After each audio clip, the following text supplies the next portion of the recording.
It's a story about a young Russian-American sex worker who lives in Brooklyn who marries the son of a Russian oligarch, and her fairy tale dreams seem to be coming true until they don't.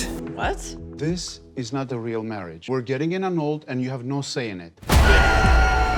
And that's it. I mean, that's the pitch. The day that I figured out that she was going to, that our young protagonist was going to be marrying the son of a Russian oligarch, that was the eureka moment. That was the day that we felt, okay, we have this very simple but effective, idea that we can see. I tell stories that I would like to see on the big screen, entertaining stories that usually involve ensemble casts, because I love working with a big cast and bringing all my characters together at some point. Set in a location or a setting in general that has been either underrepresented or represented in a way that I think I could do something different with. I would say there's a certain amount of Howard Hawks screwball comedy in there. I'm trying to cover many genres, so I'm sort of taking us to a journey through a thriller, madcap comedy, a Russian art house film. I'm sort of like taking us on a ride through all these different genres, and that's definitely one of them. And I tried to really lean into the tropes of like a classic, American romantic comedy. Karan Karagulian, who plays Toros in the film, we are very close friends, and he's been in all of my films. So we are always brainstorming and talking about ideas, and we wanted to tell a story set in the Russian-American community in Brighton Beach, Brooklyn. And I was toying around with this idea of a young bride who realizes shortly into her marriage that she married the wrong man.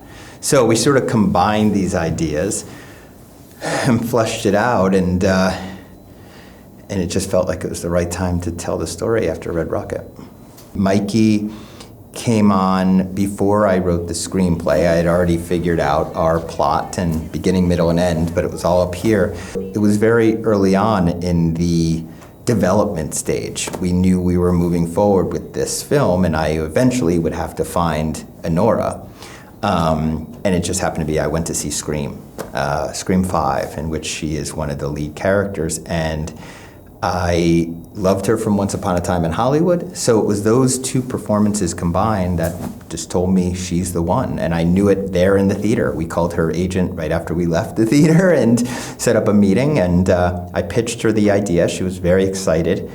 She had seen some of my previous films and understood my sensibility, and then she said, I'm very interested in taking this character on and developing it, taking the time to learn pole dancing, take on a New York accent, learn a lot of dialogue in whatever language, Russian or whatever. I hadn't written the screenplay yet, but she was very willing to take whatever I needed her to take on. So she agreed to do it. We offered her the role, and then I went away and took about a year to write the script. But what was wonderful is that I was able to picture her face while writing Annie, and it truly helped. It actually it helped me with directing when I was on set, because I had envisioned, pre-visioned, I guess you could say, her expressions in certain areas. I knew exactly how I wanted her to be delivering lines and et cetera. So I had a year to see her in this role. I like that process. I think I want to do it in the future. Pre-cast and then write. My continued exploration of the world of sex work. This is something that I've explored for a few films now, and I think it's just because I've realized through my research, through meeting sex workers, through becoming friends with sex workers, that there are a million stories to be told in that world. And look, nothing's changed in terms of society's view on the profession. There's still a very unfair stigma applied to it, and I think that's why I continue this, because, it's not like I'm setting off to only make sex worker films, but for some reason or another, it gets to the point where I'm about to make the next film.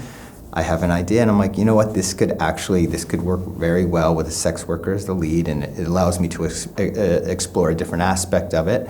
And if these little stories can help chip away at that stigma, I think that, that's something I'd like to continue to do.